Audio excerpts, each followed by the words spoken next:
जी बच्चे, आज हम लोग जो है ना एक्सरसाइज 3.1 का स्मार्ट सिलेबस के मुताबिक हम काम करेंगे, जिसमें क्वेश्चन नंबर 1 का 4 पार्ट और 5 पार्ट है। ठीक है, आइए मैं आपको स्क्रीन शेयर करता हूँ और उसके ऊपर हम काम करते हैं कि इसको हम कैसे सॉल्व करेंगे। तो इसके एक्सरसाइज है आपके पास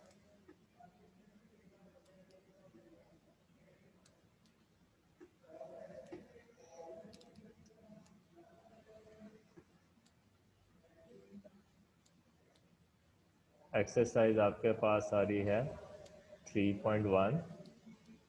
ठीक है, और इसका क्वेश्चन नंबर है 1। ठीक हो गया, और इसका पार्ट नंबर है 4, और वो है आपके पास 416.9। ठीक है, इसको हम सॉल्व कैसे करेंगे? सबसे पहले तो क्वेश्चन को देखेंगे कि वो क्वेश्चन में उसने कहा क्या था। कहता है कि express each of the following numbers in the scientific notation.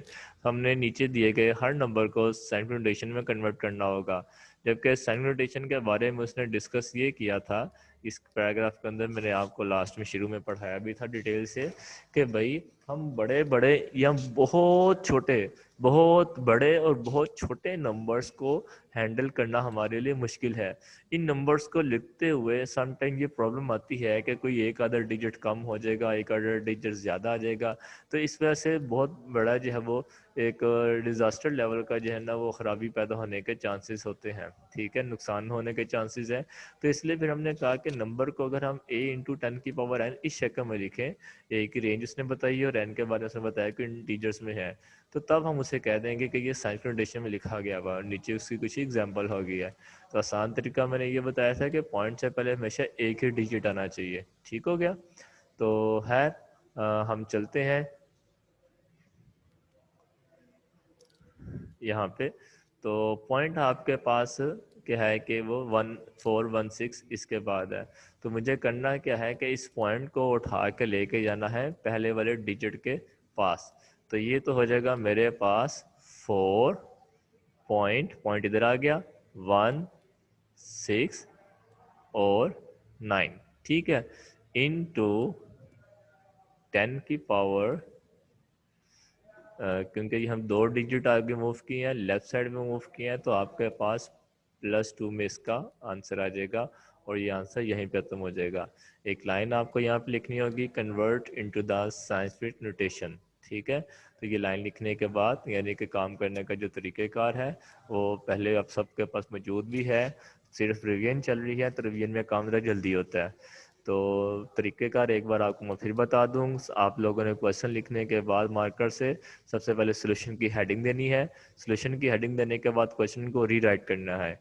Rewrite करने के बाद आपने लिखना है convert into the scientific form, और फिर उसको साइंटिफिक लेवल में कन्वर्ट कर देना। तो ये इसका आंसर आ जाएगा। ठीक हो गया, अब हम चलते हैं इसके अगले पार्ट की तरफ। इसका जो 5वां पार्ट है वो भी देख लेते हैं कि वो क्या चीज़ है।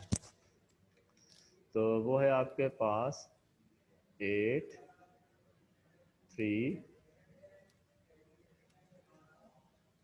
0 0 0। ठीक है, तो इसको हम कैसे करेंगे? आप मुझे बताइए कि इसका पॉइंट कहाँ पे होगा। अब चूंकि इसका जो पॉइंट है वो नज़र नहीं आ रहा, तो जिसका पॉइंट नज़र नहीं आता उसका पॉइंट हमेशा लास्ट में होता है। खैर, अब इस पॉइंट को हम उठा के लेके जाएंगे पहले वाले डिजिट के पास। तो ये हो जाएगा आपके पास कुछ इस तरीके से 8.3, और जो आखिर वाले ज़ीरो को लगाने की कोई ज़रूरत नहीं है, इनटू 10⁻। अब कितने स्टेप आपने मूव किया? 1 2 3 4 डिजिट्स आ रहे हैं पॉइंट के और इस वाले पॉइंट के दरमियान में, तो इसका मतलब हमने 4 जंप्स किए हैं और लेफ्ट साइड पे किए हैं। तो आंसर आपका पास आ जाएगा +4। ये इसका फाइनल आंसर हो जाएगा। ठीक है, हाँ, अलबत्ता अगर आपके पास वैल्यू कुछ ऐसे होती 0.007, ठीक है, तो फिर हम क्या करते? तो पॉइंट ने जाना था इस पहले वाले डिजिट के पास। ठीक है, तो ये हो जाता 7 पॉइंट। ठीक है, अब इसको हाल ही तो छोड़ देते हैं, 7.0 कर लेते हैं, इनटू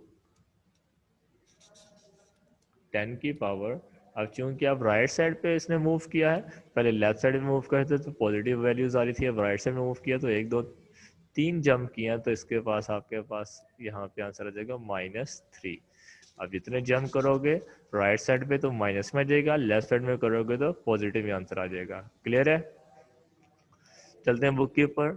ये तो हो गया हमारे पास क्वेश्चन नंबर 1। क्वेश्चन नंबर 2 में उसने इसका सेकंड पार्ट और थर्ड पार्ट दिया हुआ है, जिसके अंदर वो कहता है कि express the following numbers into the ordinary form. ये ऊपर वाले ऑर्डिनरी फॉर्म से, और इसको साइंटिफिक में कन्वर्ट करना था, ये साइंटिफिक में मौजूद है, इसको ऑर्डिनरी फॉर्म में कन्वर्ट करना होगा। तो इसका सेकंड पार्ट है स्मार्ट सिलेबस के हवाले से 5.06 इंटू 10 की पावर 10। तो ये हो जाएगा अब आपके पास क्वेश्चन नंबर 2 का सेकंड पार्ट, और वो है आपके पास 5.06 इंटू 10 की पावर 10। इसको कैसे सॉल्व करेंगे? आप ऐसा कीजिए कि इसको ऑर्डिनरी फॉर्म में कन्वर्ट करना है, तो यहाँ से पॉइंट को ख़त्म कर दें। जब मैं यहाँ से पॉइंट ख़त्म करूँगा तो ये हो जाएगा 506। ठीक है? और हमने बचपन में सीखा हुआ छोटी क्लासेस के अंदर कि जब पॉइंट ख़त्म करते हैं तो जितने डिजिट्स उसके आगे होते हैं उतने ज़ीरो हम आगे लगा देते हैं, तो ये 100 बन जाएगा आपके पास। अगर एक डिजिट होगा तो 10, 2 डिजिट्स होंगे पॉइंट के बाद तो 100, और अगर 3 हुए तो वो 1000 आ जाएगा। ठीक है? तो इनटू 10 की पावर 10 जो है वो, इसका मतलब क्या होता है कि इसमें 10 जीरो आ रहे हैं।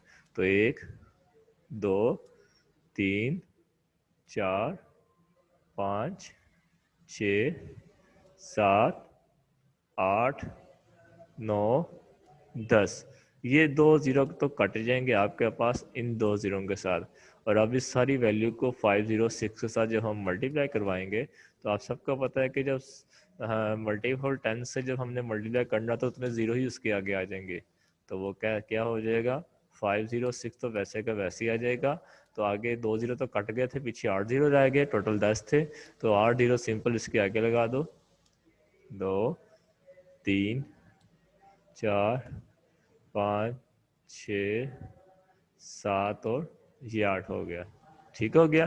तो ये कोई कैलकुलेटर का इस्तेमाल नहीं किया, कैलकुलेटर के बगैर आपका इसका आंसर आ गया।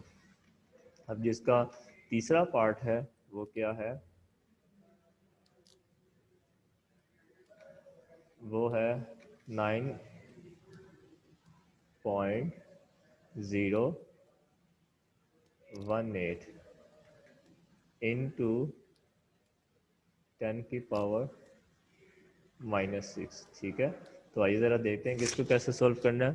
तो सबसे पहले तो यहाँ से इसका भी पॉइंट ख़त्म कर देंगे, तो ये हो जाएगा आपके पास 9.018 डिवाइडेड बाय, क्योंकि पॉइंट के बाद 3 डिजिट से तो आ जाएगा 1 ज़ीरो 2 ज़ीरो और 3 ज़ीरो इनटू ये 10 की पावर ना -6 है, इसको जब मैं नीचे लेकर जाऊंगा तो ये 10 की पावर +6 आ जाएगी। अब आगे क्या करते हैं, 9.018 डिवाइडेड बाय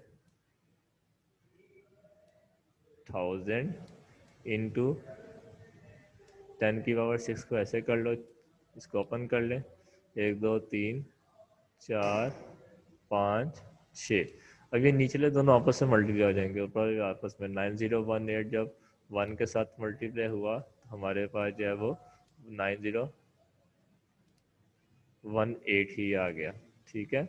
और निचली वैल्यू जब आपस में मल्टीप्लाई होंगी, ये तो थे 6 ज़ीरो और ये था 3 ज़ीरो, जब इनको आपस में मल्टीप्लाई करेंगे तो सारे ज़ीरो इकट्ठे हो जाएंगे, तो ये हो जाएगा आपके पास।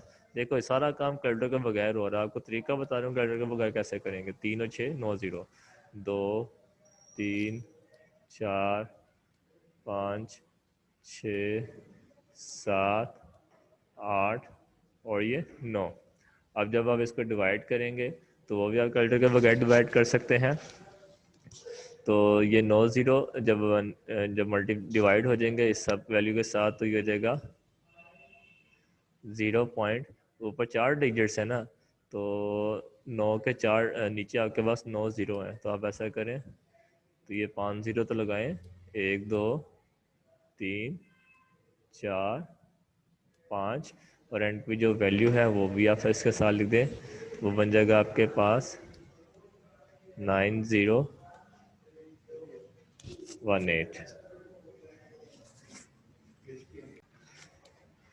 तो बच्चे ये किया क्या मैंने, दोबारा देख लीजिए। ये हुआ ये कि मेरे पास जब इतने ज़ीरो से डिवाइड करना होता है तो उस ऊपरली वैल्यू को काउंट कर लेते हैं, तो उसके मुताबिक हम इसको जो है ना वो डिवाइड करेंगे। कैसे कि 1 2 3 4 5 6 7 8 9, रखना हमें 9 डिजिट्स को पूरा ही था, क्योंकि आप ऐसी एक वैल्यू के साथ डिवाइड कर रहे हो जो कि उसमें आपके पास क्या है कि मल्टीपल ऑफ 10 है, और जो कि 9 टाइम्स आपके पास आ रहा है। अगर आप इसे कैलकुलेटर से सॉल्व करके देखते हैं तो वो उसको दोबारा आंसर जो है ना वो साइन नोटेशन में ही करके दिखाएगा। कुछ कैलकुलेटर में आंसर इस तरीके से दिखा देगा और कुछ कैलकुलेटर में आंसर इसको इस तरीके से दिखा देगा। ठीक है, तो ये 9018 एंड पे आ गया, और जो बाकी वैल्यूज थी अंदर सेंटर में 0 आ गई। ठीक है, तो ये हो जाएगा आपके पास। तो ऊपर 4 डिजिट्स हैं, वो 4 डिजिट्स ऐसे आ गए, तो पीछे में 5 जीरो लगाने पड़ेंगे ताकि आपकी इसकी 9 की जो रिक्वायरमेंट है वो पूरी हो जाए, क्योंकि यहाँ पे आपके पास 1 के बाद 9 सिफर आ रहे थे, तो फिर हमें इधर भी पॉइंट के बाद 9 डिजिट्स को पूरा करना है। तो 4 डिजिट्स तो ये 9018 आ गए, तो जो एक्स्ट्रा होंगे उसकी जगह आप क्या कर देंगे, 0 लगा देंगे, तो 5 और 4 9 पूरे हो गए।